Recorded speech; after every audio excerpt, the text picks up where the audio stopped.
St. Margaret's currently has 148 voting members. Turn this on.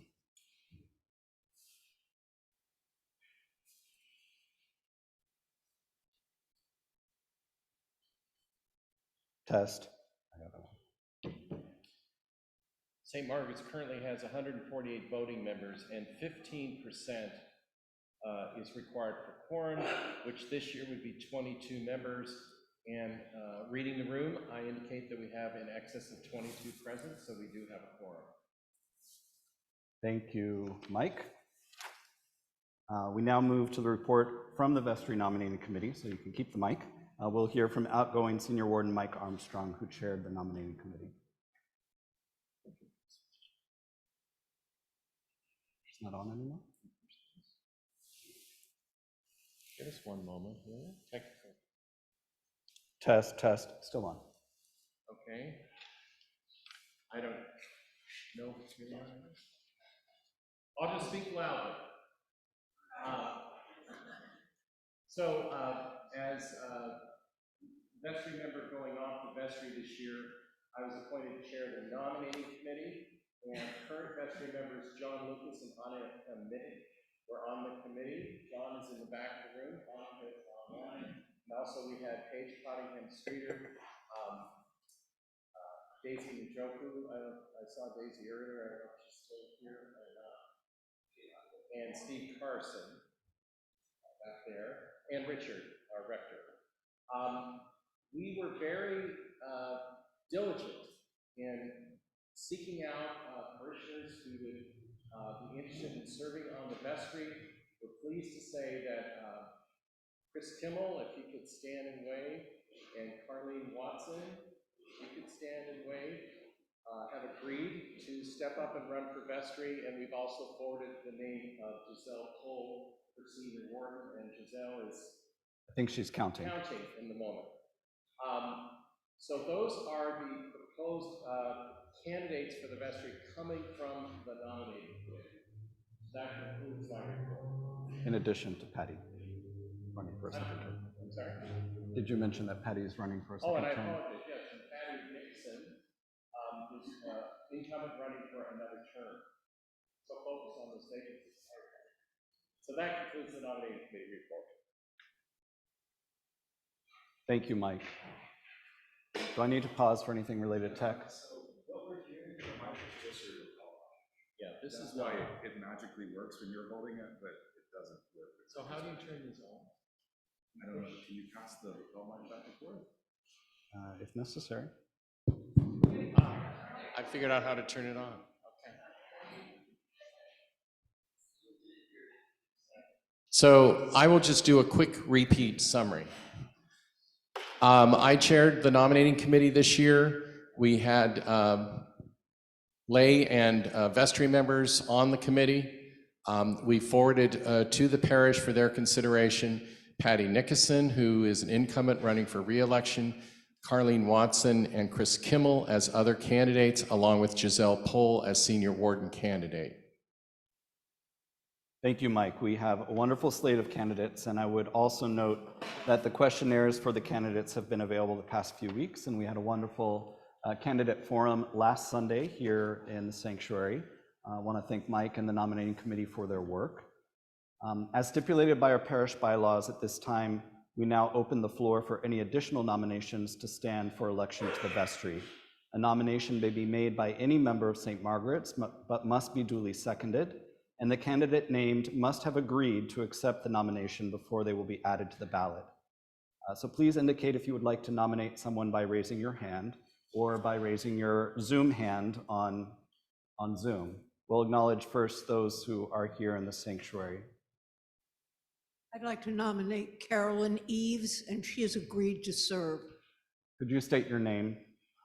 Barbara Rollinson. Barbara Rollinson is nominating Carolyn Eves. Is there a second? The nomination has been seconded. Are there other nominations? Someone back there had their hand raised, I thought. No, she took it down. Oh, okay. Are there any raised hands on Zoom? There are none. Okay. Before that, I would like to give Carolyn just a minute to introduce herself. Good morning, I'm Carolyn Eves. I've been a member of St. Margaret's since '73. I've served on vestries, I've been on many committees here at St. Margaret's.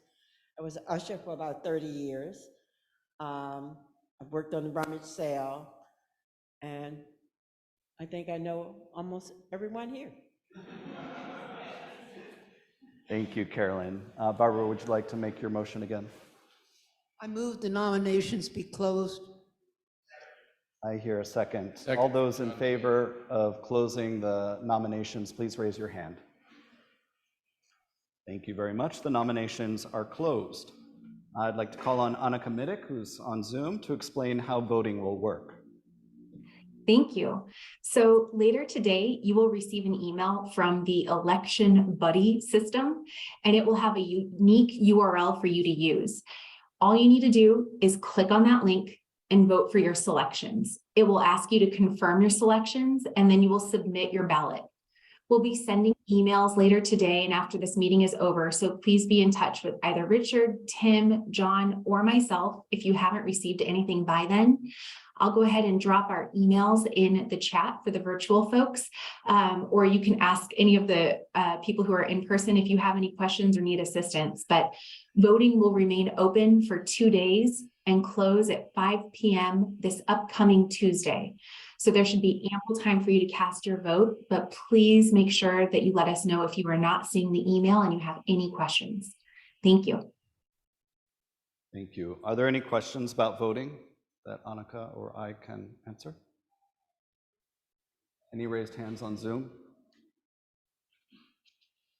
Okay, thank you. What's that?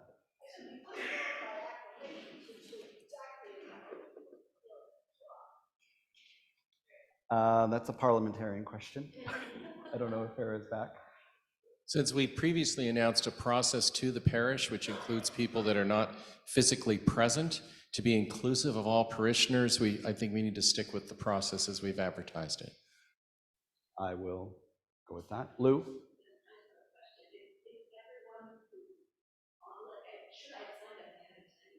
Oh, no, if you are a voting member of the parish, you will automatically receive a ballot. If you are unsure of your status as a voting member, I do have a list up here if you want to double check that your name's on it. But this is the same approach we used last year. You didn't have to register. If you're in the system, you'll receive the email automatically. All right, I'd like to address you as rector. Take my turn at the podium.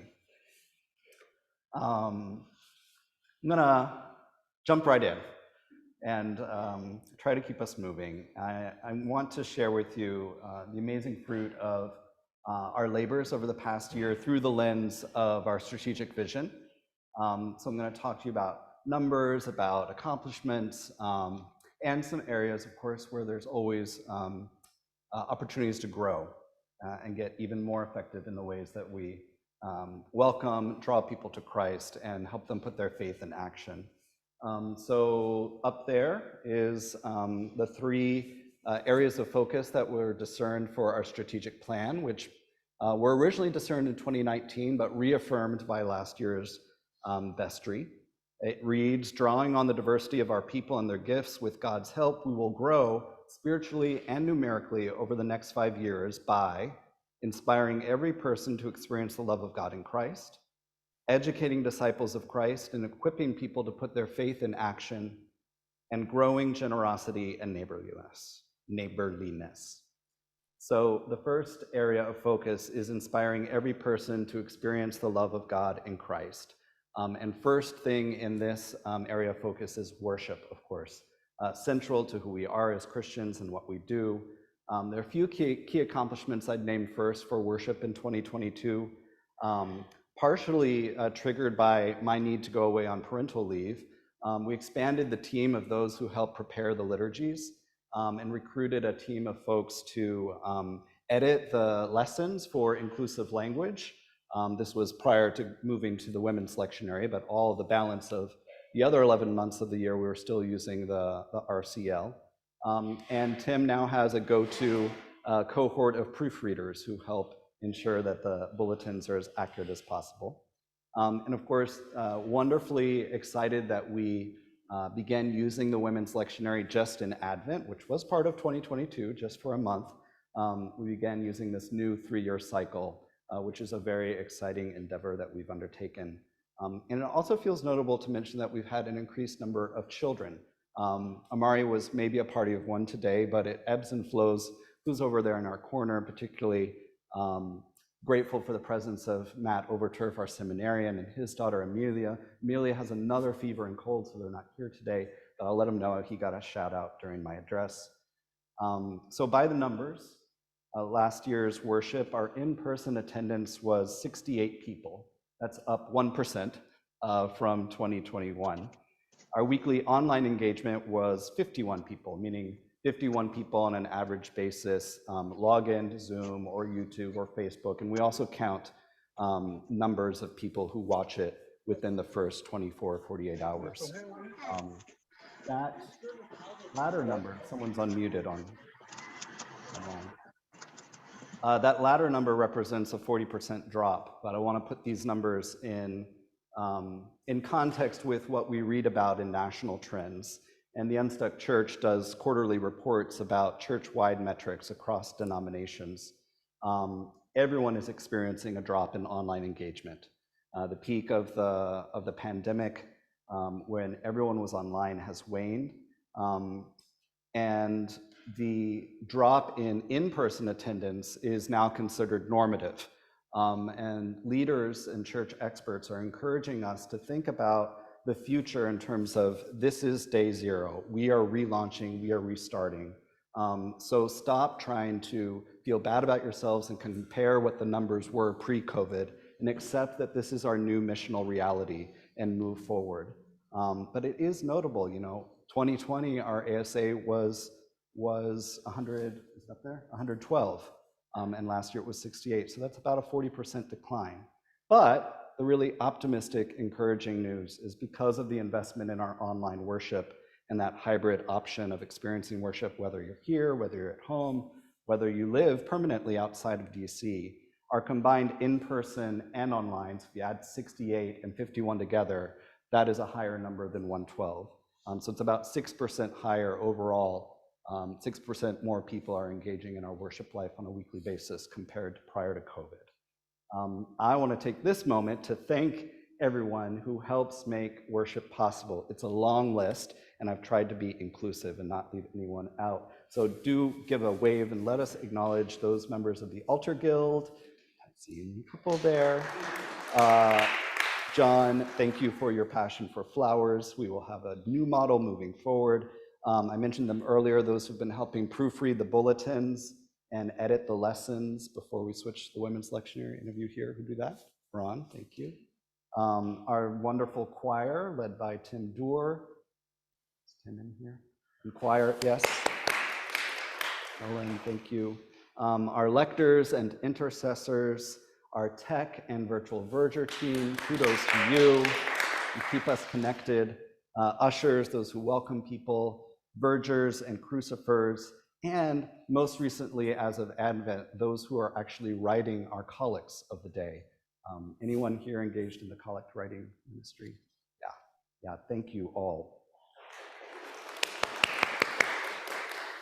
Moving on to the category of newcomers, we had 49 first-time visitors, meaning we measure those people who fill out a Connect card, who give a gift for the first time. They come to us in different ways, what we count as a newcomer. But 49 people, and that's a 39% increase from the year prior. And look at 2020, of course, when we were in the peak of the pandemic, only 17 people. That's a 188% increase over the few years. And here's an opportunity for us to love on Diana Gustafson, our Associate Rector, who really is the primary driver of our engagement with newcomers. Thank you, Diana, for your ministry. Of those 49 people, around 24 have become official members and stuck with us. Also, we measure how are we doing in terms of baptizing people, receiving and confirming people into the church. Gosh, that little line chart is very faint on that screen. We did have a drop in number of sacramental commitments. And I'll remind you that our 5-year commitment was very ambitious. I think I was the one who said, let's go for this. We said within 5 years, we will baptize, confirm, or receive 100 new people. So far, the count is 34. So we do have some work to do in the next few years. We may not be able to baptize 66 more, but we will certainly try. The next slide is a map, and I was very intrigued. I was inspired at the Diocesan Convention last weekend. There was these series of videos that highlighted different things at different parishes. And St. Paul's Rock Creek did this exercise, this prayerful exercise. They actually looked in the diocesan archives and found what were St. Paul's K Street, I meant K Street, what their parish boundaries are, because when the diocese was founded, you know, that old school model, you think how even some places in the United States call counties parishes. There's like a parish boundary from which your congregation is supposed to draw. And I asked the person at the diocese who has this information, and she sent me, and it's so cool. It's written like, from this point north to Piney Branch, along South Rock Creek. And so I had to find on Google, like, what are those lines? And so where we sit is the star where it says Kalorama in the bottom right. That's us. And so our territory from a parish boundary standpoint is actually north of us, not south of us. And it goes all the way up to Piney Branch and borders the side of the creek. And why I put this here at this point in my address is because when we think about newcomers, we think about the mission field where we find ourselves.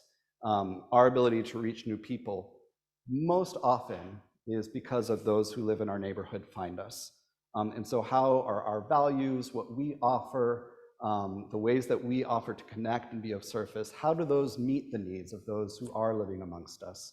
And so another thing from metric standpoint that we measure on a yearly basis is the age. What is the age diversity of our parish compared to the age diversity of our neighborhood? And as you know, DC is notorious for attracting a large number of young professionals. The median age of our neighborhood is 35 years old, and St. Margaret's has grown 1 year younger over the past 3 years, so 1 year at a time. In 2022, our median age was 54. Compared to 2020, our median age was 56. So we are growing younger, representing more the age diversity of our neighborhood.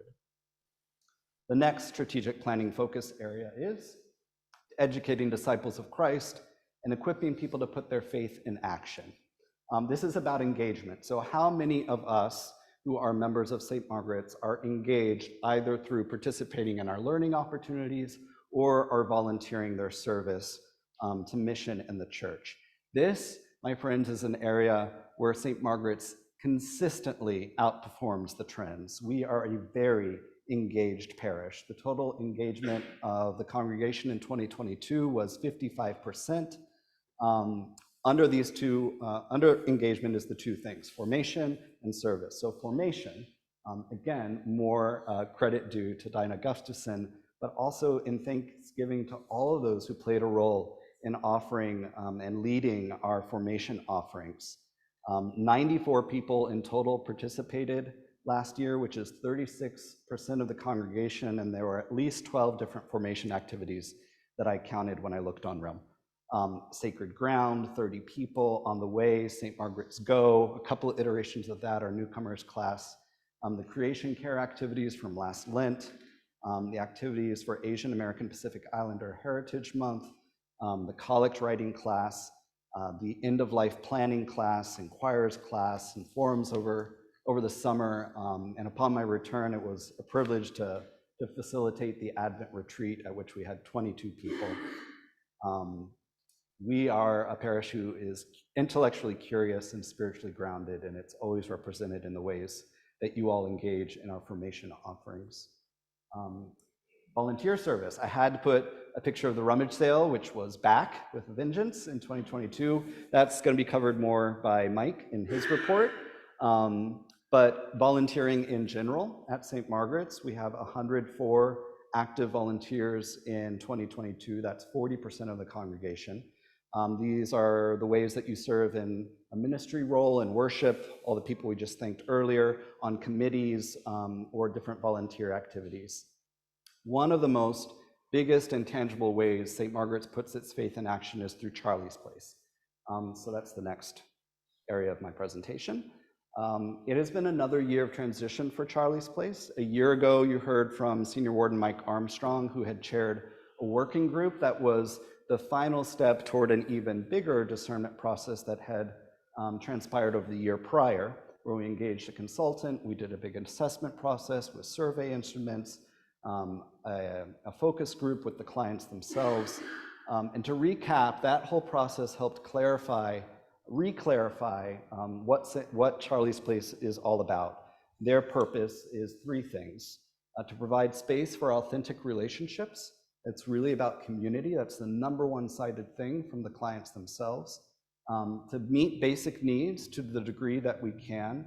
And here's where the key shift is for Charlie's Place moving forward. To leverage the trust of the community that we have through our years of existing to address the root causes of someone's homelessness. So we launched a new model in August, and what it entails is the 5-day-a-week meal program has shifted to 3 days a week. And the shift to 3 days a week was so that Reggie can use his time more intentionally toward helping people get housed. So Reggie is here full-time, 5 days a week, offering one-on-one moral support and case management. And we reaffirmed and signed a memorandum of understanding with Miriam's Kitchen, who sends their caseworkers here, who meets with people during the program hours, but also by appointment throughout the week. We have a short video from Reggie, who, this is his day off, so we let him have his day off, and by proxy, we have this video. My name is Reginald Cox. I am the program director of Charlie's Place. Charlie's Place is a ministry of St. Margaret's. So I'm here to give a brief update on our new days of operation, our new model, how everything's going. I'd like to say that the feedback has been very positive from our guests, even our volunteers. I think there's more emphasis now placed on connecting our guests with case management and services. So in those 2 days that we're open during the week, Tuesdays and Thursdays, they still receive clothing. There's a doctor from Unity Healthcare. And then our Saturday is, we still continue our Saturday morning program. I think from our staff, I think we're very happy with the new days of operation. It gives us a little bit of a break. Also, it gives me time to focus more on individual case management and connecting people with services, which is pretty busy. If someone were to ask me about any good stories or what I like, what I feel positive about, I'd like to say I'm very, very encouraged and very positive about our Hispanic clientele, our guests, our Spanish speakers being connected with services a lot more than I've seen in the past. More importantly, I'm seeing them connected with housing, getting matched to housing vouchers. And so I'm seeing that movement a lot more than I did when I came here. So I'm very, very encouraged by that. And even many of our Spanish speakers are telling me as well. So I'm very happy, and I'm thinking very positive. I'm very happy and I'm encouraged about the future of Charlie's Place.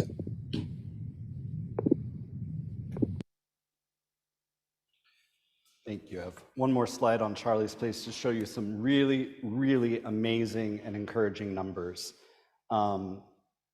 We had close to 8,000 total guests for the year. That's the furthest left little circle area. That averages to about 155, I think, per week. Provided close to 2,000 articles of clothing, referred 130 people for on-site doctor's appointments, and actually just new as of this month is that Unity is sending us a second doctor, so we're actually offering on-site medical care 2 times a week as of a month ago. We distributed toiletries. Volunteer engagement was amazing in 2022 for Charlie's Place. More than 1,000 times did volunteers serve, and if the average shift is 2 hours each, that it equates to more than 2,000 hours of volunteer service. But here's the key thing that we weren't tracking and we weren't as intentional about pre the new model versus last year as of August. We played a role in helping house 9 people in 2022, and even more, 36 people were awarded their vouchers thanks to Reggie's work. Vouchers means that they have their voucher, they're approved for housing, they're still working on the final step with their case manager to find the right apartment for them. And then where it says 225, that's the total number of kind of meetings that case management happened. And really, for me, the affirmation that this new model is the appropriate approach, our ability to provide one-on-one support increased by 900% when we shifted to the new model in August. So I want to thank anyone who's ever volunteered at Charlie's Place. We're going to try and hold questions to the very end. Yeah, that's all right. Thank all Charlie's Place volunteers and staff. That includes our deacons, Julie and Francisco, who are there every week, John Williams. There's John standing right in the back, right on cue. John Williams for your work, Marie Graves, Reggie Cox. Please join me in thanking.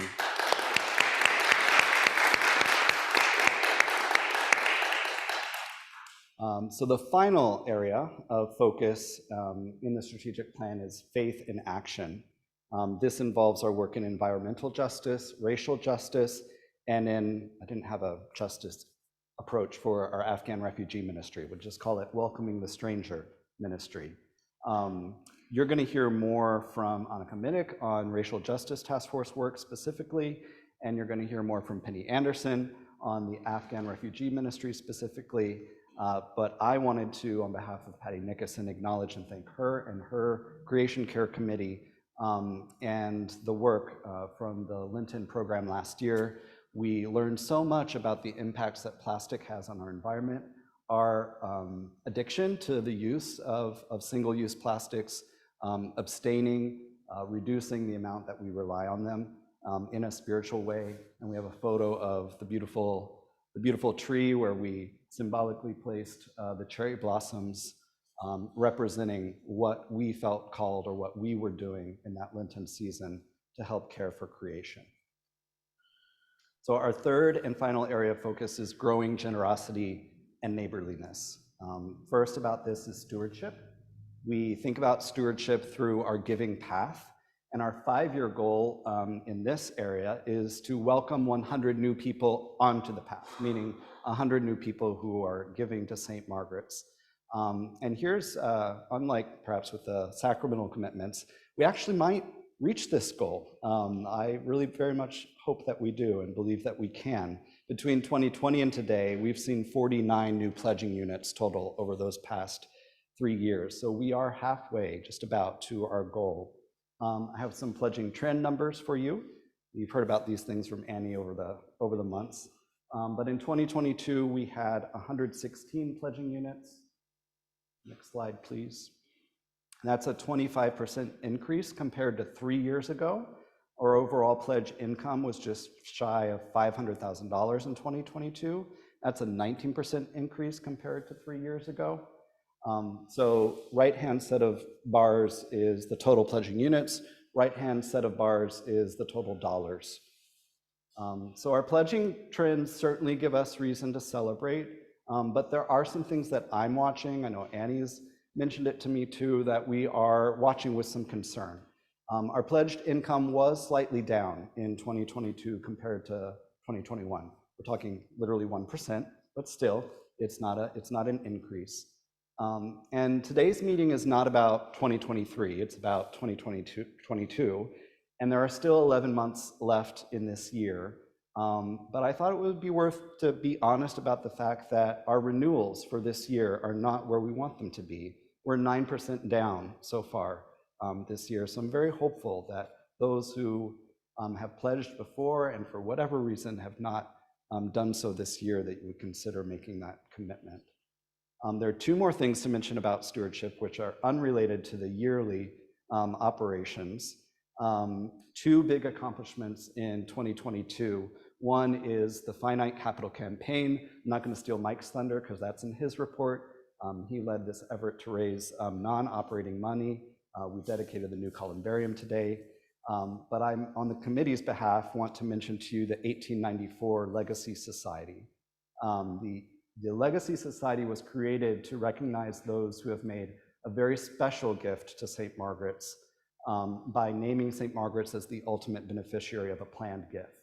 I've, not lots of people, not to overplay any concerns, but at least a couple said, well, or when we were announcing this to ourselves, we were like, well, how do we make clear that this isn't exclusive? And it's like, well, it is inherently exclusive because we want to thank those who have made such a gift. But then I was thinking that actually it is entirely inclusive that we're doing this because no gift size or provision is too small to participate. And there are so many ways that any of us can choose to include St. Margaret's in their estate plan. And estate planning is not just for the wealthy. It's a responsible thing that all Christians are charged with doing, to know where our worldly resources are going when we enter eternal rest. So when people make an estate provision for St. Margaret's, they're not just receiving recognition, but they're giving witness to their faith through the church.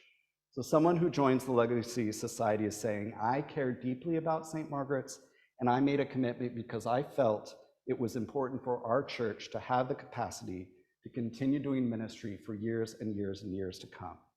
I'm very pleased to share that thus far, 20 households have already responded to indicate their membership in the 1894 Society. And I thank the Stewardship Committee for their leadership in making this happen. I'm wrapping up now. Some final reflections on this year that we've been, but each time I stand before you, this is now my 6th year serving as a priest at St. Margaret's. Most of you know, it means 6 years as a priest, period, because St. Margaret's is the first and only place that I have served as a priest, first as associate rector, and it's 4 years since becoming your priest in charge, and now 3 years. I just really can't believe it. 3 years since becoming your rector. So each time I stand here, or for the 2 years that we did it on Zoom, sit there and reflect with you in this annual way, it does make me think back to where were we when we began this journey together as senior pastor and people in 2019. And it made me think of the whole strategic planning process. I know most of you don't think about it every day, but know that I do. I am thinking about that commitment we made to where we feel God's future is, what God has in store for us. And the reason that I pay attention to the numbers is because it's a reflection of measuring how are we doing and how you can hold your clergy and your staff accountable, and the vestry as well. So I threw up there again, it's so faint, we need bigger screens. This is the church life cycle that the Unstuck Church talks about. So it's a bell curve. The curve represents how time organizations start. That's the launch on the far left. They grow and they thrive, and then they begin to decline, and eventually they end. And in 2019, we were, by any measure, on the downward right side of that bell curve. Based on a lot of the surveys we did, some would put us in maintenance, some preservation, and even some of our metrics indicated that we may have been, frankly, in life support. Attendance and membership had been declining for more than a decade. The vision was stale, or arguably at least unclear. And here's the key thing, the kind of thesis statement for Tony Morgan and the work of the Unstuck Church, is that churches begin to shift to the right side of the bell curve when the ways that we do things, meaning our methods of being church, become more important than why we do church. So churches get stuck and they begin to decline over time when the ways we do things are worshiped more than tapping into why we do them. And so we are now, most assuredly, on the left side of this bell curve. We're not at the very top, we're certainly not at sustained health, but 2019, after that strategic planning process, in many ways was really kind of a relaunch of St. Margaret's. We prioritized reaching new people. There was a tangible buzz and spirit that many of us talked about and felt. We put structures and systems in place. There was a lot of system building work, and our attendance really was growing, as was our giving. And then COVID. We've already talked about COVID. But COVID gave us the gift of clarifying even further what matters most. Caring for one another, connecting with one another, and continuing to care for our neighbors experiencing homelessness. Missions don't change, even in the midst of a global pandemic. The ways we need to achieve that mission did change and needed to change. We innovated, we're online, we regathered. Last year, Jenny's whole report was about the regathering committee, and a year later, we're not even talking about the fact that we've regathered because it's a new norm. We are still here, we are healthy, and we are growing. So I want to end with another word of gratitude. It's been a big year for me personally, in that I am now a father. A year ago, when I talked to you in this way, I was not a parent. We were still in the journey of becoming parents and adopting children. And I was away for 3 months. You gifted me with the privilege of taking parental leave. And you did wonderfully in my absence. And I feel like that's what any leader would hope for, is that we have created a healthy community that sustains itself regardless if the top leader is there. I recognize my role, but I also recognize that any one person, it does not carry the mission forward. I do want to finally thank all the clergy and staff, in particular our governance leaders who haven't been mentioned thus far. Nibby Winston, not many of you know her in person. She is a dynamite accountant for us, keeps our books in order. The finance committee, you're going to hear from Ed on Zoom in a little bit, reconvened thanks to our outgoing treasurer, Ed Gamber. The Buildings and Grounds Committee, which includes our sexton Damon, who we have been praying for and is recovering. He was here earlier, maybe he went home. John Bello, our dedicated volunteer who is always checking things out in the building. Our clergy, Ann Ritchie, Rochelle Sam, Julie and Francisco, who I've mentioned, my beloved friend and colleague, the Reverend Dinah Gustafson, and Timothy Dorr, Dr. Timothy Dorr, D-Min, our Director of Operations and Music. It's really all of these people that have helped make the successes of last year what they are. And finally, our vestry, especially our wardens who, over my parental leave, convened all the staff meetings and kept people motivated and going. So thank you to all of these people.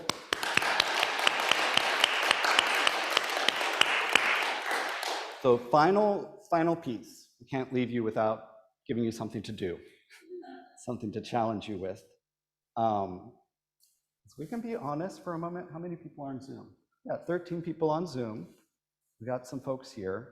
If we're here today, I would guess that we are the most dedicated folks to St. Margaret's, and you're all engaged. You're all doing a lot. And it's fair to say that we are a parish that is thinly stretched. And this is natural. I took comfort in rereading and learning when I reread Unstuck Church in brief this week. This is natural and predictable for where we are on the life cycle. And there are two key things that Tony Morgan argues that a church needs to pay attention to kind of live through these growing pains. And they are, one, give ministry away, which is something actually with the wardens that I've been working on in my growth areas as rector. It's about delegation, it's about saying yes, it's about the priest not doing everything. We've been talking very intentionally on the vestry about moving from a culture as a parish of being clergy-led and lay-supported to being lay-led and clergy-supported. I think we made tremendous progress in 2022, arguably because you were forced to while I was away for 3 months, but also because we have the capacity to. So giving ministry away. If you have an idea and it fits with our vision and you have the capacity for it, come talk to us. We will bless you and you go forth. We make it happen. The second thing that churches need to do in this area of the life cycle is helping newcomers connect. In a very impromptu way, the January vestry meeting included this long session of brainstorming around how can we do better with connecting newcomers. We always have people here present. It's our fabulous online presence, and it's our location. We're always going to be blessed because of those things. where people wander in and they're looking for a church. Then it's up to us. How are we welcoming them? How are we connecting them? So 2 challenges I'll leave you with is to invite someone to church. Yes, we have the power here, online and in person, to help this place continue to grow by taking part in its growth by actually inviting someone you know. Think about that which drives you to come to St. Margaret's week after week and tell that neighbor, that friend, that coworker about it. It's scary and it's queasy for Episcopalians to think about big E evangelism, but you would be surprised. And when people ask, they will come. So try it. I invite you to take that challenge on in the coming year so that we can get more focused on then welcoming and connecting those newcomers. So speaking of challenges, I wanted to mention one more thing to you, which is that my contract and the diocesan employment guidelines entitles me to a 3-month sabbatical this year, being my 6th year of service. It feels unbelievable to me that the time has come for me to have earned a sabbatical. But I have prayed a lot about this, and I've been in conversation with the wardens, both the outgoing senior warden, the incoming senior warden, and Jenny. And I really have concluded that this is not the time for me to be away for 3 months.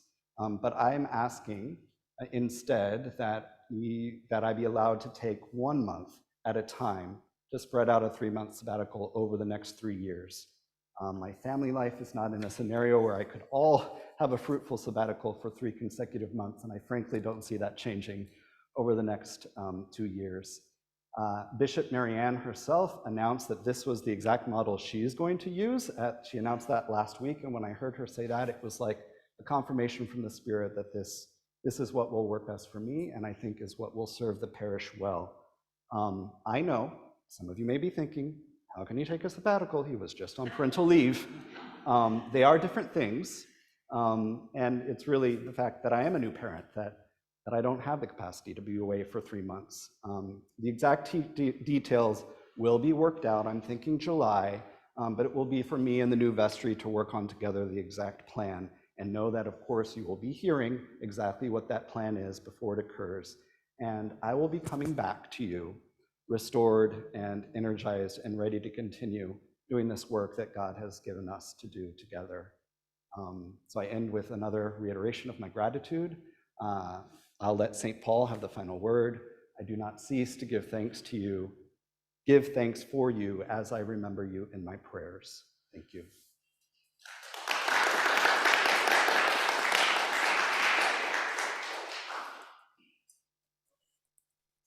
Okay, good afternoon. I'm Mike Armstrong, the senior warden, and apologies to the people online. I'm going to stand near the screen because I don't have written notes and it's too tiny for me to read, but the slides are prettier to look at than looking at me for you online people anyway.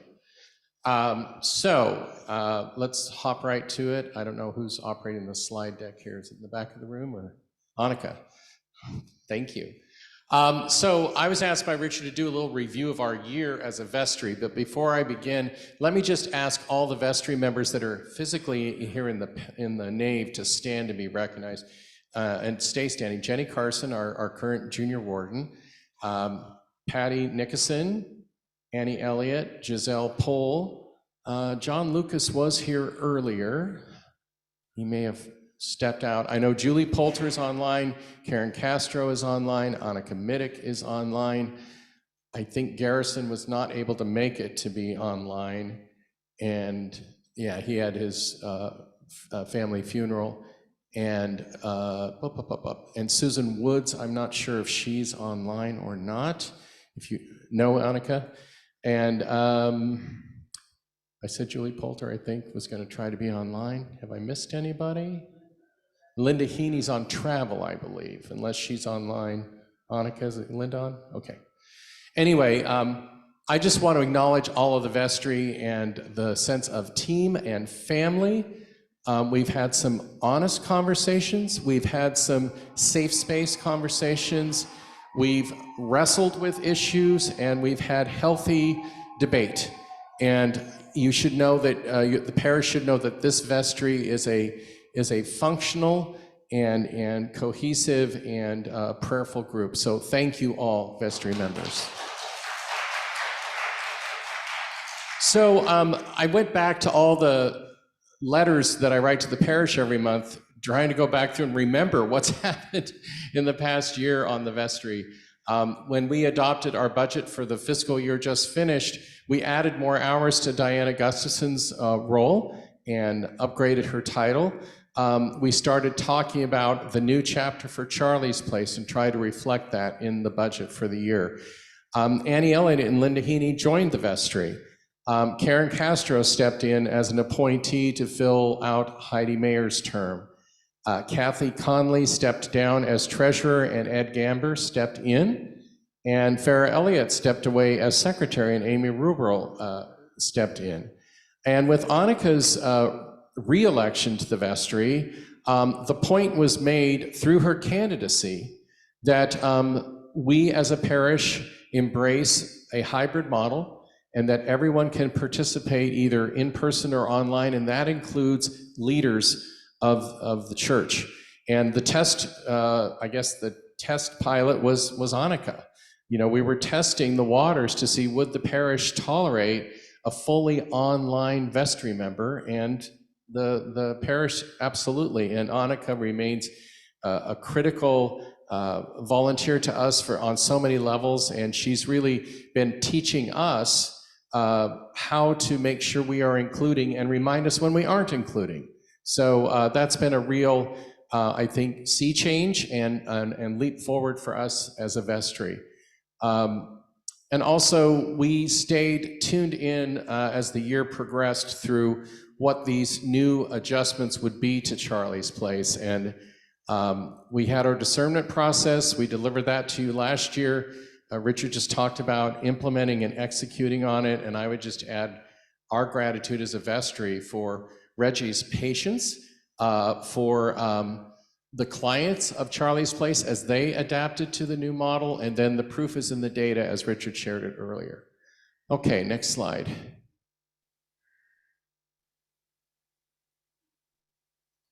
So we had a vestry retreat, and last year we did it mid-year, we did it in June, and Richard challenged us to think in advance about what's stuck, what's healthy, and what needs clarity. And those are sort of the governing principles going into our retreat, to have an honest conversation. As he alluded to earlier, we have great dreams and limited resources. So only God can bridge that gap. So how will God, the Holy Spirit, get us to those places and give us the discernment to say, maybe not this year, maybe some other time. So we came out of the retreat with 3 top priorities. Doesn't mean there aren't other priorities. This is not excluding everything else. This is just sort of top of mind where we were to focus. So continued evolution of the hybrid worship experience. Are there other ways to bring people in online, whether it's expanding other offerings, enhancing our technical capacity, training other volunteers for the tech team. Supporting the Charlie's Place evolution. This really was a sort of dramatic change that had its twists and turns. There were longtime supporters of Charlie's Place who were nervous. There were even some complaints about how people thought we were abandoning our commitment to the homeless by making these changes. And of course, the uncertainty of financial resources coming out of COVID, what granting foundations were still even operational, what dollars were really available, and what would the mindset be of the volunteers as well as the clients to try this new model. And where was Reggie in this process, and was he comfortable with it? So a lot of prayer, a lot of checking in with each other, a lot of requests for data and accountability back to Richard and others. And then also to take action on racial justice priorities. At this retreat, we were in the afterglow of Sacred Ground. We were forming up a task force and trying to just discern what's the right next set of steps. What is the momentum toward a full realization of what we could embrace involving racial justice as we grow as a parish. Next slide. So we did also intentionally work on supporting several new things, special things. We had our capital campaign. We had Richard's going on parental leave. We adopted a policy on vendor diversity, and Ed revived the finance committee, which we hadn't done for several years. And then, as Richard just mentioned, my very last vestry meeting as senior warden, we had this amazingly robust, sort of unanticipated discussion about hospitality and welcoming the newcomer. Richard and I had talked a little bit about this and where we needed to do some new things with hospitality on Sundays. We knew that people were interested in restarting the potlucks, and also what could we do about occasional after-church brunches, especially for younger and newer parishioners. And we agreed in that vestry meeting to reignite all three. So you're going to be hearing in the coming weeks about this rededication to hospitality and outreach to newcomers. So that was a quite exciting way to finish out. Specifically on the capital campaign, so we set an ambitious goal of raising $250,000. We called it the finite capital campaign because we had a limited focus. It wasn't like some of these grand capital campaigns you've heard about where, you know, it's a moonshot sort of goal and you're going to do everything all in one fell swoop. We weren't really sure what the tolerance of the parish would be to come back and ask for additional contributions beyond your pledges, beyond your annual giving. So we prayed a lot about it, and we came up with $250,000 as the goal. We sort of itemized minimally things we wanted to do with these dollars. The columbarium was nearly full, and there was interest on the part of the parish as to what could we do about this. So adding on to the columbarium was one goal. Another goal was to finish the restoration of our stained glass windows. So we had done all the windows facing Connecticut Avenue, but we still have all the rest of the windows left to go. We have a contract, it's a fixed contract, they weren't gonna increase the price, and so that was another goal that we wanted to move forward on. And then the design and the development of new signage. So I wanna talk just a little bit about each of these. The columbarium, first of all, I was able to work with Jim Shepard, a former parishioner who was the architect of the cathedral for a while, who knows about church design and church furnishings, and clued me into several vendors who we thought might be able to build an addition. We had each of them come and look at the space and provide a proposal. We found a vendor to do it for us, and we actually got it all done while Richard was on parental leave. So he was surprised by the time he came back. We got that done. The stained glass window restoration, we're on a waiting list at this point with our vendor. We're hoping sometime in the February to March timeframe that they might start the final round of restorations. And then the new signage, we have a small work group, and I was reminded today that I'm actually on that work group. I thought I was just sort of ex officio, but now the pressure's been put on to plug in. We're at the final stages of identifying some new signage. So that ancient sign out there where the letters are tucked in and the faded plexiglass, that would go away. And the little monument sign on the corner would, basically the idea is to take where the monument sign is and instead create a sign that is perpendicular to Connecticut Avenue so people can see it from both directions, either driving or walking, with a digital capacity, not a ticker tape digital, not 1960s digital. This is contemporary digital, where you can put, with pixels, you can put photographs up on there or movement or whatever.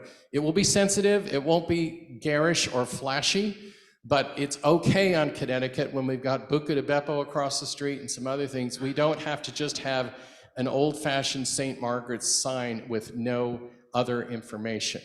So the work group is finalizing a design concept. This is being paid for by dedicated funds from the capital campaign that have been restricted to go for signage, so the money is there. And In the next few weeks, I anticipate that a final recommendation will emanate from the work group. Richard will look at it. The vestry will be asked to affirm the work of the work group. And then sometime, I hope before the end of the year, we're going to have some spanking new signage that not only is informational, but it also subliminally reinforces a refreshed and revived and contemporary and inviting place to come worship. So it's going to do several things. So we're excited about that. The remainder of the funds would be, the goal was to put them back into the building fund, which we created several years ago and named it after our former rector, Susan Blue. So we had roughly, and this is just in my head, and I might be a little bit off here, Tim. You confirmed it? Was I right or close? Okay. So after all these things are paid for, these first three, the balance of roughly $50,000 goes back into the building fund, almost like an endowment in a way, to address future off-budget upgrades, repairs, or replacements. We always have things that Building and Grounds wants to do, but aren't in the budget for operating. And so supplementing that with some of the capital campaign funds is the goal. We had a two-step process. I'd gone to a training a few years ago on how to do capital campaigns. We did a silent campaign first, where individual solicitations were made to parishioners. So we had a base of $150,000 that we could announce to the parish when we went public, which builds confidence for the rest of everybody to want to give. And we raised nearly total $230,000. So did we make the 250? No. But did we surprise ourselves nonetheless? Yes. So congratulations to all of you for doing this. All right, the next slide. I just want to mention briefly the other thing that we worked on while Richard was away is discerning on, should we have another rummage sale? It's been a long tradition. We hadn't done it for several years before because of COVID. We conducted a discernment process through inviting parishioners to comment, talking with key past volunteers, and everyone said, yes, let's do it. Let's move it up a week, take advantage of the warmer weather. We had 3 people step forward willing to co-chair, Kim Johnston, Tim Green, and John Hammond. We edited the rummage sale a little bit, merged a few departments, moved some things around. We set a goal of $15,000, and we exceeded that goal thanks to, again, many of you here in the room who helped volunteer. And I'm sorry, Mary Alice Parks, you should have been up there too. You were the other co-chair, looking right at you going, whoop, sorry. I think it was a great effort, and I think Mary Alice, you're the only co-chair here, but thanks to you and your co-chairs for helping put this together. Okay. And then just briefly, Richard referenced his sabbatical plans, and I'd just like to reinforce that it was very rewarding to see the parish really lean in while he was on parental leave. I personally benefited so much from having the opportunity to engage with the rest of our clergy and our staff, to have a greater appreciation for what they do to promote a sense of teamwork. I think we have that infrastructure in place. We will miss him and wish him well, but we will keep on keeping on. I would also say that something that Bishop Marianne said to me back when our former rector, Kim Lucas, took sabbatical, that the purpose of a sabbatical is really twofold. It's for the priest to refresh, but it's also for the parish to refresh.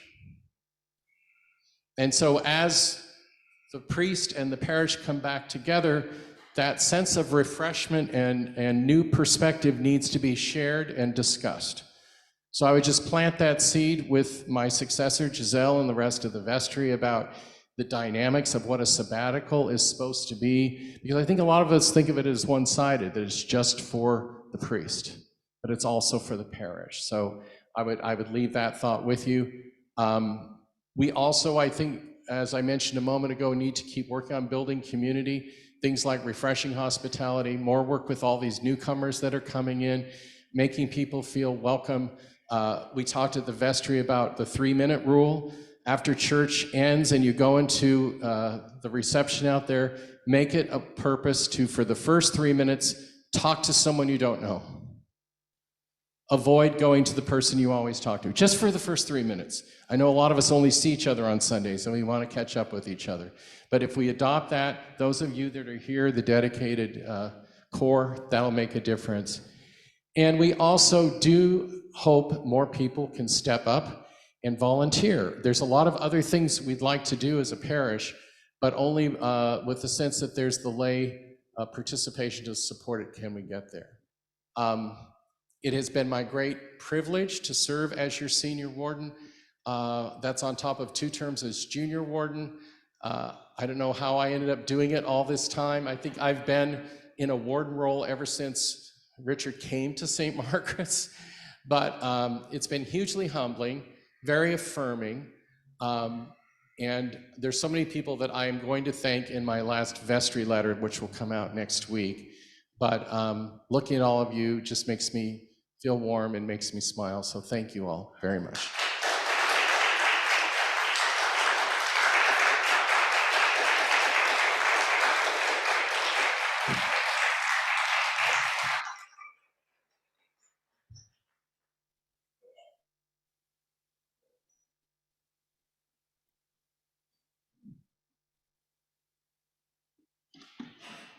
Jenny?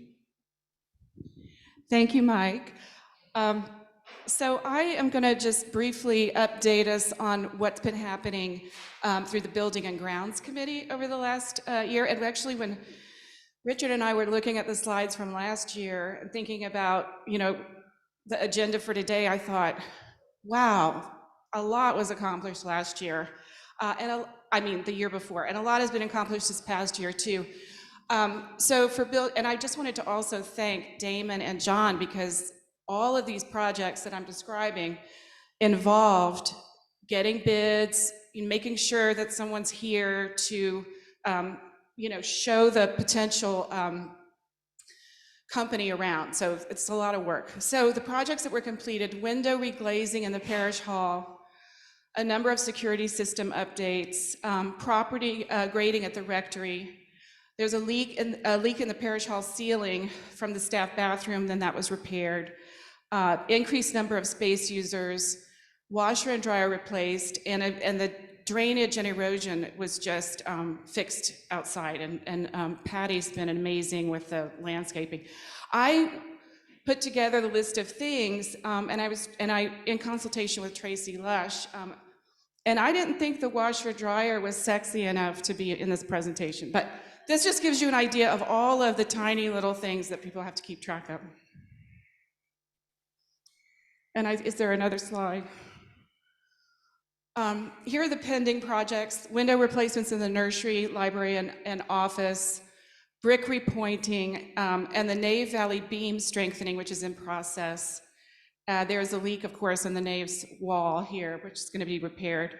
And the commercial refrigerator is going to be replaced. So I'm going to leave you on that very dynamic item.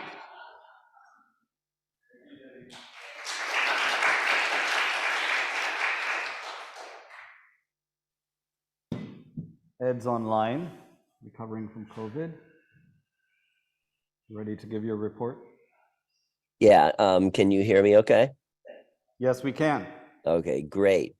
And I am, as Richard said, I'm on the mend from COVID, so I'm not sure my voice will hold out, but I'll keep my report short because of that. If you turn to the first slide, let me pull up my notes here. Oh, I have some thank yous. I'll be brief, but I want to thank Nibby, Richard, and Tim for answering my endless questions about the budget and how the finances work. And I want to thank our newly constituted finance committee, which is Julie Poulter, Kim Johnston, and Robin Lumsdane. They've been very vocal, and they've given me lots of valuable feedback and guidance. I think we've had 3 or 4 meetings, so it hasn't been a long-standing committee yet, but I think it'll be a great addition going forward. And finally, I want to thank Garrison Gordon for his willingness to step into this important ministry. Okay, on this first slide, I just want to highlight a few things. I know the numbers are probably kind of hard to see, but the operating budget ended 2022 with a small or modest deficit of about $2,800. That's less than 0.5% of operating income for the year. And in my line of work, we call that a balanced budget. And a little bit later on, when I show you the trends in operating budget balances, you'll see that it looks like it was about balance. And you can see that these two bars are about of equal size. And there were no great changes. Well, one small exception, which I'll mention in a minute, but most of the categories that you see listed here are pretty consistent from year to year in terms of the proportion of the budget that they make up. If you go to the next slide, excuse me. Okay. So operating income was up about 0.2% from 2022, but expenses were up about 9%. Now, much of the increase, this is that exception that I was going to mention, in expenses was due to our increased pledge to the diocese. So I think that was good news expense. Personnel expenses and buildings and ground expenses, both of those were up 0.2%. So I put together these two tables, which I know have a lot of numbers, and you probably want to study them at home in your leisure after the meeting. But the main takeaway from these is to show you that there wasn't a really particular standout reason why we had a smaller deficit than we expected. And I realize now I forgot to mention, we had expected a $40,000 deficit. So some of the expenses came in a little bit lower. Here we have I show you some of the income categories that came in a little bit lower. And then all together, if you go to the next slide, you can see the expenses in the various categories. But all together, we managed to come in a lot lower than we had expected on the deficit for this year. So I think that was just really, really good news. And this is a year when, I'll just be an economist for a second, that we had a lot of inflation. So things just cost more this year, and we didn't anticipate that when we made up the budget. So I would almost describe this as a miracle, but that's not my realm. So anyway, if you go to the next slide, you can see recent operating budget balances. And I have no major takeaways from this slide because I hesitate to declare a downward trend in the balances in recent years, since the pandemic, it skewed expenses and income in ways that are difficult to parse out. For the coming year, we anticipate a $35,000 operating deficit. But if you look at how accurate we were at forecasting the deficit last year, then at least hopefully we have a forecast to err in the same direction. And then if you go to the next slide, it shows Charlie's Place. Now, we did have a bigger deficit for Charlie's Place. It was a little over $9,000, and that's 4.8% of operating income. And I'd classify that as a legitimate deficit. We had anticipated just a $1,700, we had budgeted and forecasted a $1,700 deficit. And I tried to, investigate the sources of this shortfall. It looks like the income to Charlie's Place was 6.3% below what we had budgeted, mostly due to lower than expected grant income. Expenses were up 2.6%, but most of that shortfall, or larger shortfall than expected.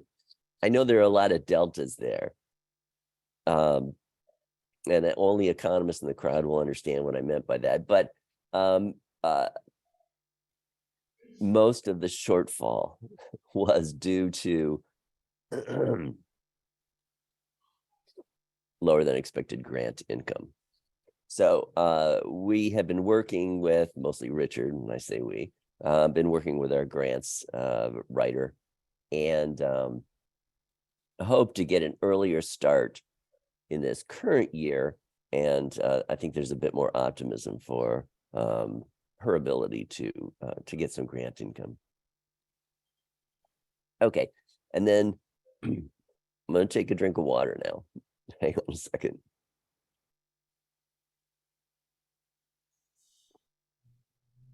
All right, that'll get me through the rest.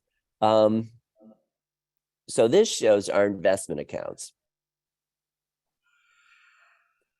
So most of our operating funds are in TD Bank checking accounts, and we use those for the daily, expenses. But we have two different accounts at FBB Capital Partners, and they're held in Schwab accounts. And you can see what I've done here is I summarize the return on each of those accounts over the year, December 31st, 2021 to December 31st, 2022. And it should be no surprise to anybody who follows financial news that we had negative returns. The overall negative return across all the accounts was minus 13.9%. And it was a bad year for the stock market in general. So I added that so you can see that. I know this is only an economist would think this way, this warped way, that, well, we didn't do too bad because we didn't do as badly as the stock market, which was down almost 20% for the year. And I'm not going to try to forecast what's going to happen this year. I guess I will. I'll say that I doubt that there'll be another negative return this large. So it's not a huge amount of comfort, but I think the large downturn that we saw is behind us. And I do not forecast the stock market for a living, so that's just an FYI. I'm happy to take questions. And so I will end there. Thank you, Ed. We have two more program reports from the Racial Justice Task Force and the Afghan Refugee Ministry. For those in person, if you do want to take a quick stretch, not leave, but stand and stretch while Annika begins. Thank you. While you're standing and stretching, I would like to officially introduce my co-chair for the Racial Justice Task Force, who will be partnering with me as we go through a couple of updates for you. So Jackie Mackey, I will hand it over to you. Thank you, Annika.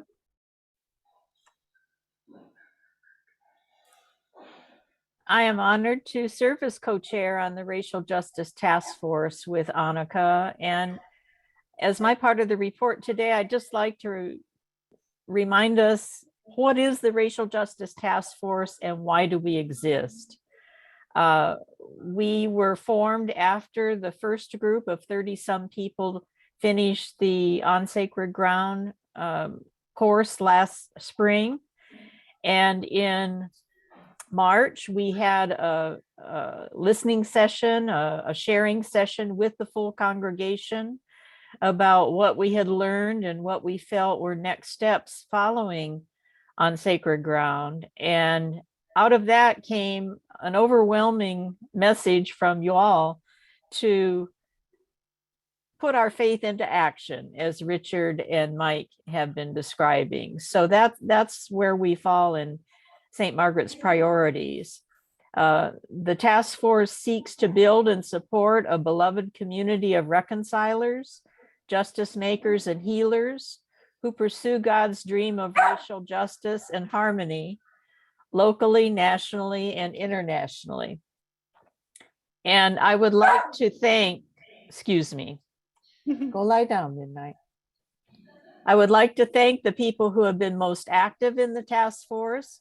First of all, Reverend Diana Gustafson, who has spent most of this year helping to form our group and to guide us as a clergy. And most recently, Richard himself has become our clergy shepherd to make sure that although we are led by lay people, we are in tune with not only St. Margaret's, but with our diocese and with the National Episcopal Church's path toward beloved community.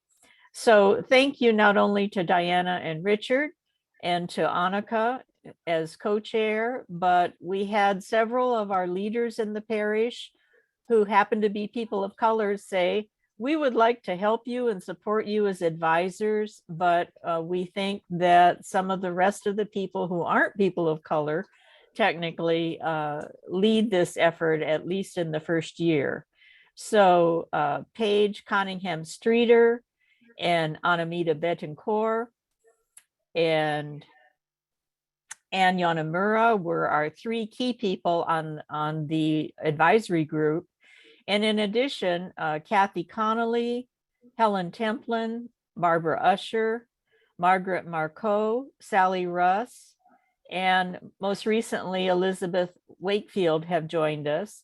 And John McCall has led the Parish Racial History Initiative, and Maggie Jerry has led the group that has come together from the first Sacred Ground class to stay in touch and stay in focus. The Racial Justice Task Force is a catalyst and a focus for the full congregation. We are not a separate ministry doing things all by ourselves. We are here to support and energize the entire congregation toward racial justice work. And we want to ensure that the action steps emerging from individual and group learning about racial reconciliation, healing, and justice are, first of all, identified, prioritized, carried out, evaluated, and regularly communicated to the full congregation. And as I mentioned, we are in tune with what the Episcopal Diocese of Washington is doing. And just this past week, as Richard shared with us, the diocese passed their racial justice resolution. And I would encourage you just to go to the EDOW website and look up Resolution Toward Repentance and Reparations. It's very short, couple of pages, but it's there in English and on Espanol. And you can read what was passed just a few days ago by the diocese. And we are following the diocese lead on that, as well as the overall umbrella of building beloved community. I would like to just highlight some priorities of the task force, and Annika will give more detail on one of our biggest ventures, but the history project, which John McCall and several others are engaged in, is not only recent racial history and how St. Margaret's is transitioning to be a more racially diverse congregation, but also the more distant history of our complicity in racial injustices toward African American and also Indigenous peoples in our area. Diana has led the charge to have a second class of Sacred Ground learners and participants, which started just a couple of weeks ago and already has about 20 more people taking that Sacred Ground learning journey. We are encouraging learning about cultures of color, if I may call them that, throughout the year, not just in special months to recognize Black history, Latino history, Asian history, but to learn about our different cultures that make the Rainbow of St. Margaret's throughout the year. And Annika will speak in more detail about our supplier diversity program, which was passed by our vestry on December 20th. Just a wonderful step forward in terms of being more aware of and inclusive in our purchasing practices as a church. And another thing that came up, all this has happened just since August when we had another listening session with the congregation, and the issue came up in a very positive way of how can we be honoring the tradition of Negro spirituals when we use them in our education and music ministries. And so we are really looking into learning more about Negro spirituals, including the presentation by Dr. Gunther later this month, but also how reparations toward those who produced that music in the past might be directed toward positive experiences in the future. And so I'm going to ask Annika to talk more about what we've been doing, but it's an honor to be a co-chair of this dynamic group. And especially since I'm about 1,350 miles away, I feel very included in St. Margaret's putting faith into action. Thank you, Jackie. So one of the things that you have heard us mention is the supplier diversity program. Mike sent out an email a little bit ago with some additional detail on that with links, because this is something that is not just part of the Racial Justice Task Force. This impacts every single area we have in how St. Margaret's chooses to use our budget, and the role that it plays just overall in supporting our communities. So the program itself is really just a way of driving business to historically minoritized owned businesses.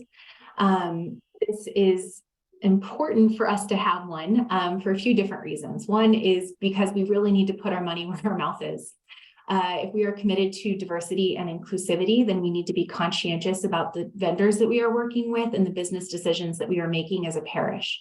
And so ultimately, this is just one step in our ongoing commitment to justice. And so we want to make sure that it truly is something that isn't just lip service to us wanting to do more and focus on this, but actually having some structure around it. So what that structure is I only have one slide on that. So what that structure is we are going to be encouraging all committees, all staff members of the church, and anybody else who would be making any sort of financial decision to, when they are reviewing the list of vendors that they have to work with, to include at least 2 minority-owned businesses on every list of 3 potential suppliers. So it might take a little bit of extra homework. It might take a little Googling, asking around, being a part of some of the local business groups just to understand who is out there that may not necessarily have the biggest name, but is a reputable business for us to consider as being one of our vendors.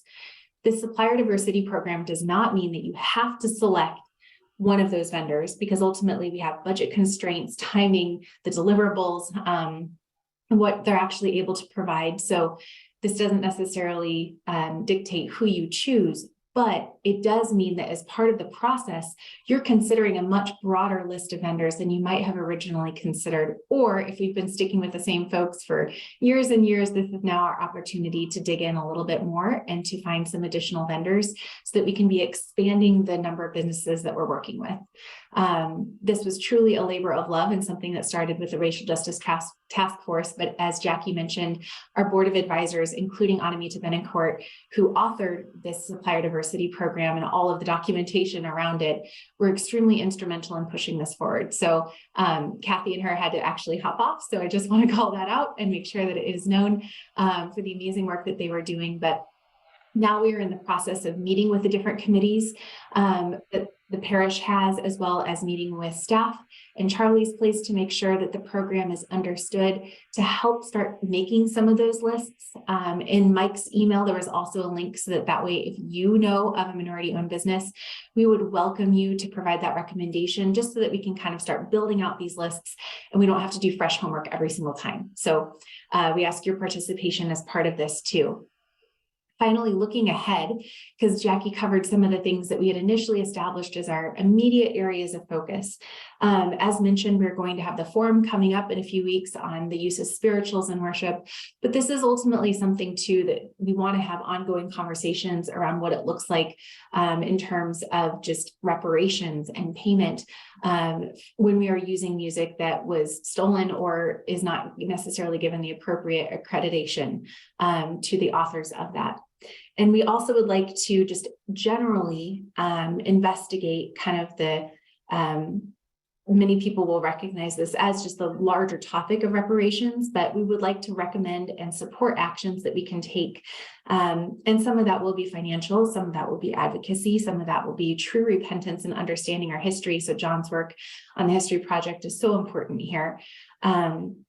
so that we can remain repairers of the breach and look at past and present racial injustices, and looking forward with not only how we use our finances, but just how we interact with the community around us to make sure that in the most loving way possible, we are taking care of our community. That is it for the Racial Justice Task Force. I believe we are handing it over now for the Afghan committee. Is that correct? Thank you, Annika. Yes, that's correct. Yeah, hold on, Penny Anderson.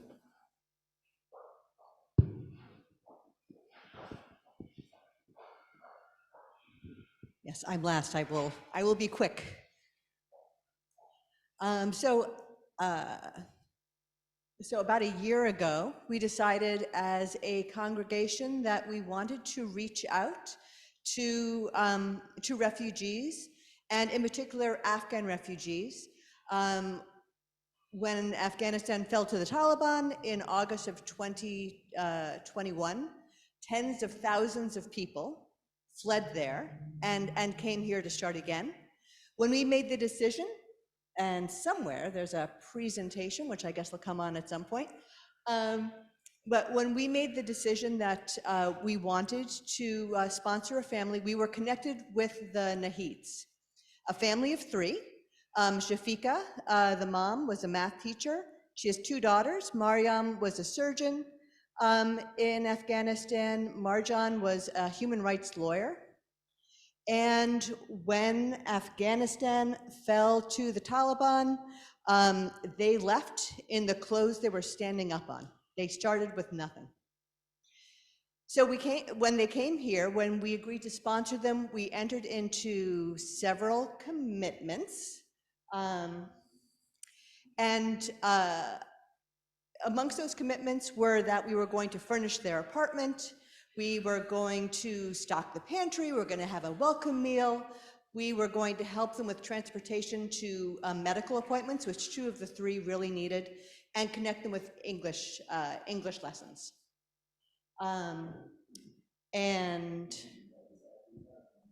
I'm so sorry. Every version of the deck is saying that it's corrupted, so I'm not able to share it. If you go to the link that is in the email, you will find that works. I had the same thing happen to me. Thank you.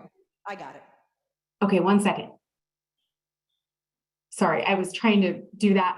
You're going to see pictures of us pretty soon. Any minute now you'll see pictures, but it'll go with whatever I'm already saying. And at any rate, so we made all of these commitments, and it was a 6-month commitment, and we fulfilled all of these commitments, and it is because dozens of people, there we go, there's the Nahids. And we're on the next slide. Right, okay, so here's the commitments we made. Dozens of people from St. Margaret came through to help us meet these commitments. Some people gave materials, furniture, food for the pantry. Some people gave their labor when the family moved in. Some people gave money, and you will be able to see some of what we did with the money you contributed to this particular family, because not only did we meet these commitments, we exceeded them. Next slide.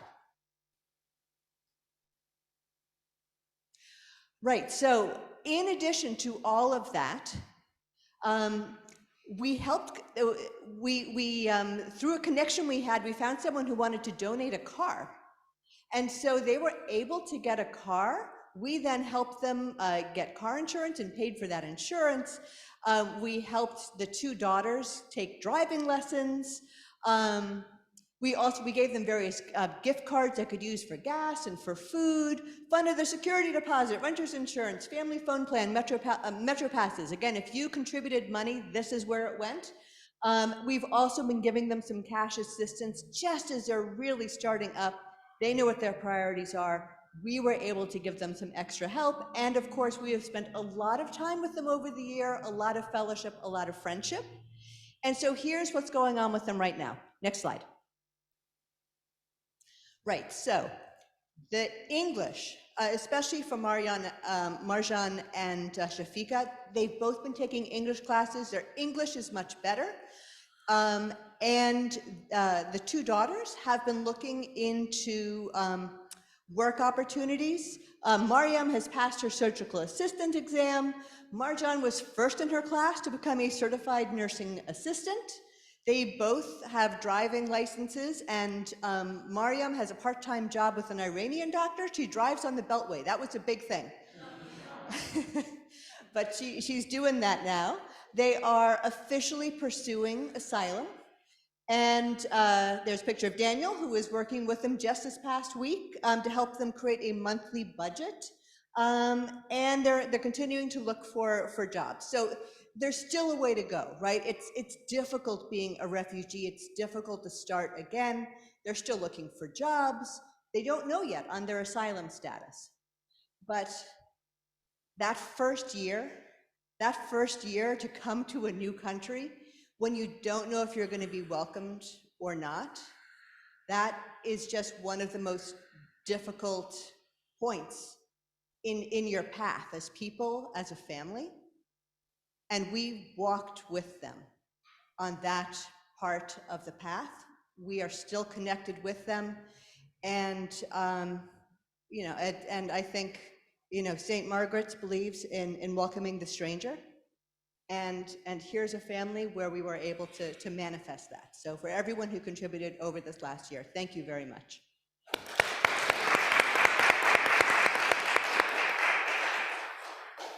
Thank you, Penny, for that presentation. Heaney's traveling, and Penny was kind enough to step in to give the report on behalf of the leadership group.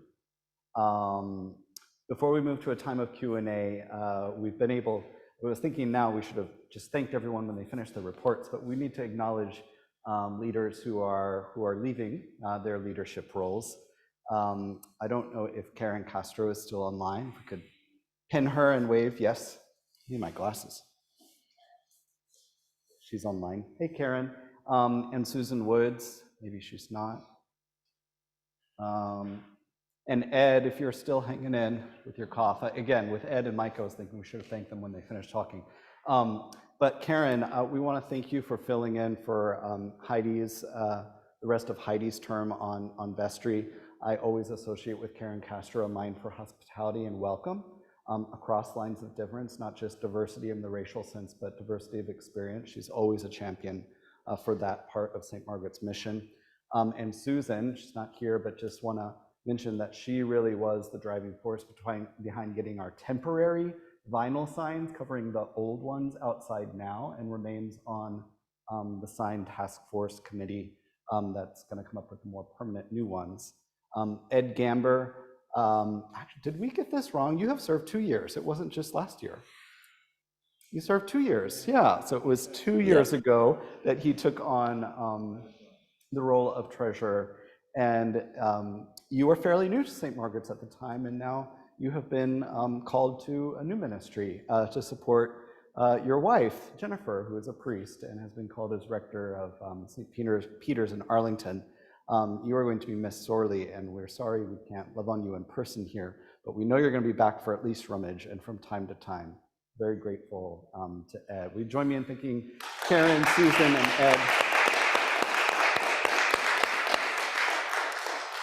And finally, we're not going to get weepy, but we are just going to thank Mike again. He already got a standing ovation, but as rector, I want to say, and I said this at his last vestry meeting, and when I think of Mike Armstrong, I think of someone who embodies what Jesus talked about in teaching us to be servant leaders. When Jesus taught his disciples that the one who comes among us is the one not who came to be served, but to serve, to give himself in life and service to others. And that is Mike Armstrong.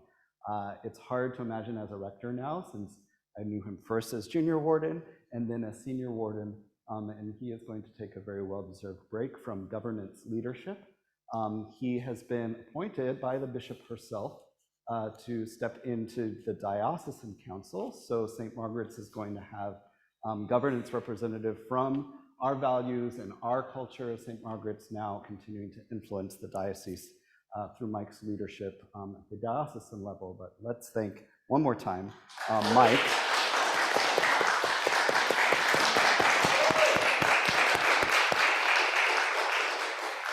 Karen, Susan, and Ed, you should be receiving books today from me in Thanksgiving.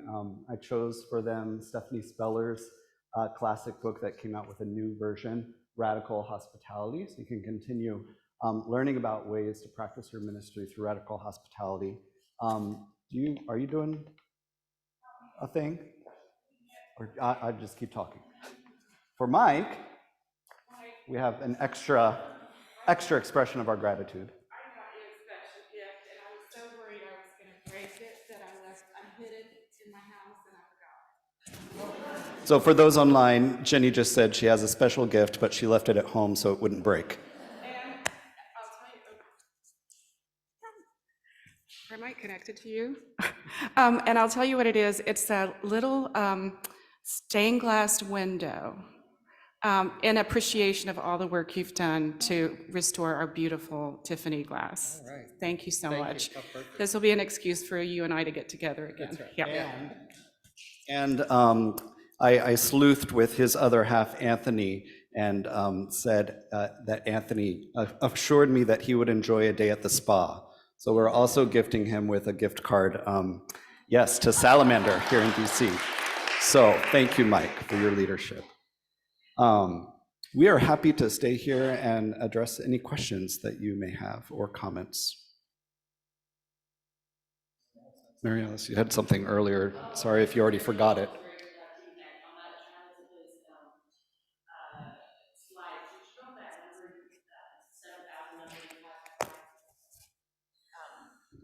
Do you know offhand if that's unique clients or if that's total people? Total people served uniquely or people coming through the? Not uniquely by any means. So the question was the roughly 7,000, 8,000, whatever it was, number of total clients, are those unique individuals? And the answer is no. One of the goals Reggie and I are actually actively working on is using the citywide kind of software for tracking people. And it's just since been the last quarter of last year and into this year that he now has a mechanism for tracking his one-on-ones. So it was hard to get that started because Charlie's Place's modus operandum has always been to be no questions asked, low barrier, anyone is served, regardless if you want to tell us who you are. But we also need a way to celebrate and keep track of people, so we're putting things in place. I think we can estimate like the number of unique people by dividing that number by 52, and on average we see 155 people a week. But then you'd have to divide that by either 5 or 3 to get the number of the number of daily guests. So yeah, great question that we want to be able to have the ability to answer in a data terms next year. Other comments or questions? Are there any raised hands on Zoom? None yet, but if anybody has one. All right, well, it's been a full day. I would entertain a motion to adjourn this annual meeting. All those in favor? You are adjourned. Thanks, Annika, for motoring through on the slides. We appreciate it so much. And for those in person, I invite you to stand as you're able so we may pray. Let us pray. Almighty and ever-living God, ruler of all things in heaven and earth, hear our prayers for this parish family of St. Margaret's. Strengthen the faithful, arouse the careless, and restore the penitent. Grant us all things necessary for our common life, and bring us all to be of one heart and mind within your holy church, through Jesus Christ our Savior. Amen. Thank you all. Have a great afternoon.